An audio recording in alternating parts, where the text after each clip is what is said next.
Hey guys, welcome back again. Another video. This time we're looking at the S.H.Figuarts Dangerous Pride Vegeta. How many Vegeta figures does one Dragon Ball character actually need? That sounds like a simple question until you look at how many versions of Vegeta exist. Different armor, different transformations, different ages, different sagas, and of course several generations of S.H.Figuarts engineering. I already had Vegeta represented in my collection. I had Super Saiyan Blue Vegeta on the older 2.0 body, Super Saiyan 4 Vegeta, and the Dharma version as well of Vegeta, and various other older versions of Vegeta in my collection. So when Dangerous Pride was announced, this was not about filling an empty space, it was about something else. Could this finally be the modern foundation for the Vegeta figures that come next? Well, maybe, maybe not. Dragon Ball is one of those franchises that has stayed with me from growing up to collecting as an adult. The anime matters, but so do the games, the transformations, and those moments where a character's pose tells you everything before they even attack. Vegeta is perfect for that. Goku often looks open, ready. Vegeta looks controlled, tense, and completely convinced that he has already won. Fold the arms, lower the head slightly, give him that confident expression, and the character is there.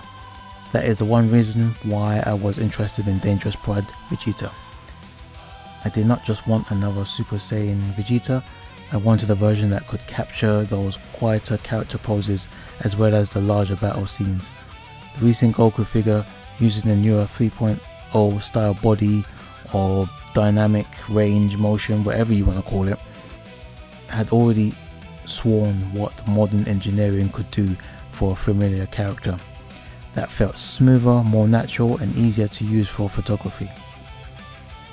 Once Goku had that upgrade, the older Vegeta bodies started to show their age more clearly. Not because they suddenly became bad figures, they did not. The problem was that the line had moved forward. When I ordered Dangerous Pride, I expected the improved hips, shoulders, and proportions to be the main story. The first surprise was the scale. Placed directly beside an older 2.0 Vegeta, Dangerous Pride looked almost too short. The older figure was more height and can initially appear more substantial. Then I placed Dangerous Pride beside the newer Goku body and it clicked. Vegeta is supposed to be shorter than Goku, everybody knows that. The compact proportions are not a downgrade, they make the display feel more accurate. Dangerous Pride still has that broad shoulders, armor, muscular build, but now the difference in height actually helps tell you who the characters are. The second surprise was how much the expressions changed the experience. Articulation gets most of the attention whenever a new body is introduced, but a technically impressive figure can still feel lifeless if the faces are weak. Dangerous Pride does not have that problem. The angry face works for a power up, the gritted teeth expression works for a close battle, the calmer face works with the crossed arms. Compared to what they've done previously, the face expressions do seem to be a step up from again what they've done previously. Not perfect, but it is definitely a step forward, I feel. The first surprise was the photography. I expected the figure to pose well, but I did not expect it to be quite as easy to move from one idea to another. A high kick, a crouched attack, a flying pose, crossed arms, or an open palm for an energy attack. The body lets you move through those ideas without the figure becoming frustrating. The alternative windswept hairpiece helps as well. Add some smoke, add some rock effects, add a bold yellow energy effect, and suddenly the figure looks like he is standing inside a much bigger moment. That matters to me because photography is a major part of how I enjoy my collection. A figure that gives me several different images has more lasting value than one that looks impressive once and then stays in the same pose forever. And lastly, not sure if it goes with this particular version of Vegeta or not, but it would have been nice to have that kind of thumb pointing hand. to recreate his thumb pointing pose. Whether this version of Vegeta does that, I'm not quite sure. I'm not sure if he actually did that, but it just seems like something that he's known for doing, is that the cocky pride thumb pointing pose at himself. That omission does not ruin the figure at all, but it is hard not to notice. So who is Dangerous Pride really for? The easiest recommendation is a newer Dragon Ball collector who wants a standard Super Saiyan Vegeta. This gives you a modern body, strong expressions, several character specific options without needing to change to an older release. It also makes sense for collectors using the 2.0 Vegeta as their main version. The older figures still have value, especially when they represent a different transformation, but the improvement in the movement and the scale is clear. Toy photographers should also get a lot from it as well.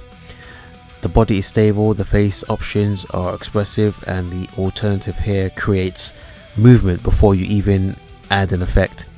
However, this is not a automatic purchase for everyone. If you already own several Vegeta figures and you are happy with the current display, you may not need to add another standard Super Saiyan Vegeta to your collection. If you want a truly all-in-one Vegeta with the base form, head, energy attack, every iconic hand, Dangerous Pride does not completely reach that level.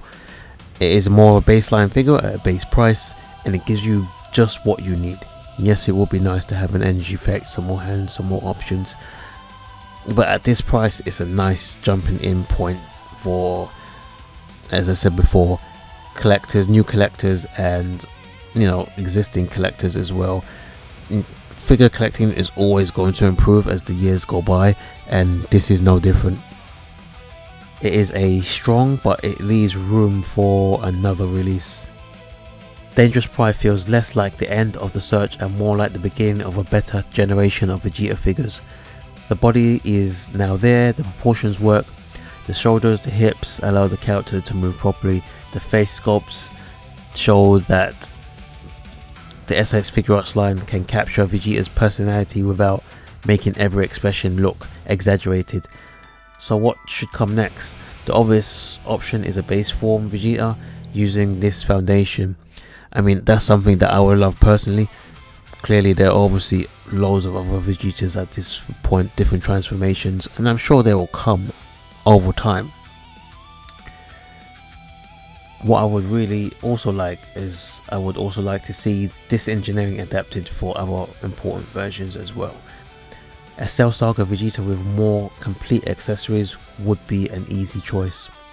An updated margin Vegeta could use the improved body for more intense battle posing. Earlier Saiyan Saga armor would require more work, but a modern version with better proportions could be something special. I also hope the neck connection continues to improve. The angle system works during normal posing, but it is not the most straightforward design for collectors who enjoy head swaps, because changing out and swapping the heads on these new bodies, they are still a pain even with this release. A modern body should make those options easier, not more complicated. Most importantly, I hope future releases keep the accessible price approach where possible. Dangerous Pride shows that a figure does not need a huge premium box to feel worthwhile. Strong engineering, good expressions, and accessories that match the character can create more value than a large number of parts nobody uses. Now, I've covered the figure in a bit more detail on my blog, the toy collection, including articulation, scale, and photography potential. I'll leave a link for the full review in the description box if you're looking for a written, more complete breakdown, where also you can see a variety of images that I've taken of this character so far. What does Dangerous Pride tell us about the future of Vegeta in S.H.Figuarts? But not just Vegeta, all characters. For me, it says the foundation is finally strong enough. Now the next release needs to be the complete package. I want to see more characters with this kind of articulation style. I don't really want to have to wait multiple years to get every version of Vegeta and every version of Goku. So hopefully they will bring those out sooner rather than later. So what do you think? Is Dangerous Pride already the best standard Vegeta in the line, or are you waiting for a more complete version? Which version of Vegeta would you like to see next? Base form, Margin Vegeta, Saiyan Vegeta? Personally, I would love to see a Margin Vegeta because I missed out on that one previously. And let me know if you have the Dangerous Pride in your collection, and tell me which pose or accessory you have used the most. Thank you again, and I hope to see you for another video. Thank you and goodbye.